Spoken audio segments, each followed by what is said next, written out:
Provident fund అమ్మేశాడు, voluntary retirement పెట్టేశాడు, వచ్చిన డబ్బంతా కొడుక్కి ఇచ్చేశాడు. వాడు ఎంఎస్ చదువుకుంటానని అమెరికా విడిపోయాడు. నాన్నగారు ప్లేస్మెంట్ వచ్చిందండి నాకు చదువుకుంటూ ఉండగానే అన్నాడు, మంచి ఉద్యోగంలో చేరిపోయానన్నాడు, మేడ కట్టేసుకున్నానన్నాడు, 2 కార్లు కొనేసుకున్నానన్నాడు.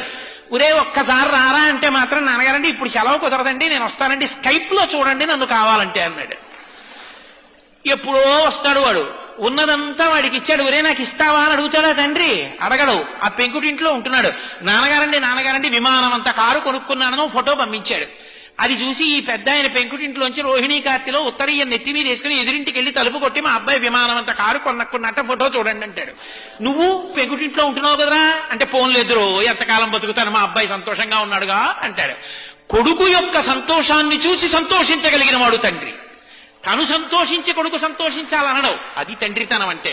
తండ్రి కష్టపడి పెంచి పెద్ద చేసినంత కాలం తండ్రి దగ్గర అనుభవించి ఆఖరణ తండ్రిని తీసుకెళ్లి వృద్ధాశ్రమంలో చేర్చి పెద్దవాడైపోయినటువంటి తండ్రి కొడుకు వచ్చి పక్కన కూర్చుంటే చాలు, కొడుకుతో కలిసి తిరుగుతున్న తండ్రిని చూసి నా మనవలు కూడా నాతో ఇలా ఆడుకుంటే బావుణ్ణు, నా కొడుకు కూడా ఇలా పడుకునే ముందు నా పక్క మీద కూర్చుంటే బావుణ్ణు, నన్ను చేయి పట్టుకుని దేవాలయానికి తీసుకెడితే బావుణ్ణు, సీతారామ కళ్యాణం అవుతుంటే నాన్నగారండి తీసుకెళ్లి కారులో దింపితే బావుండంటే, ఖాళీ లేదని ఏడాదికోసారి జైల్లోంచి బెయిల్ మీద వచ్చిన వాళ్ళ ఎప్పుడో అమెరికా నుంచి సంవత్సరానికి ఓసారి 20 రోజులు వచ్చి వెళ్ళిపోయి పిల్లలకి ఇంగ్లీష్ అలవాటు అయిపోతే నాయనమ్మ వాడికో జంతికలు చేసి పెడదామని వాడితో మాట్లాడదామని దగ్గరికి వెడితే మనవలు ఇంగ్లీష్లో మాట్లాడుతుంటే మాట్లాడడం చేత కాని నాన్నమ్మ మౌనంగా వాళ్ళ కోసం ఏడుస్తుంటే, తండ్రి చచ్చిపోయిన తర్వాత పాచి పీనుగు 3 రోజులు మంచు ముక్కల్లో నానిపోయిన తర్వాత వచ్చి అంచేష్టి సంస్కారం చేసిన కొడుకు ఒక కొడుక,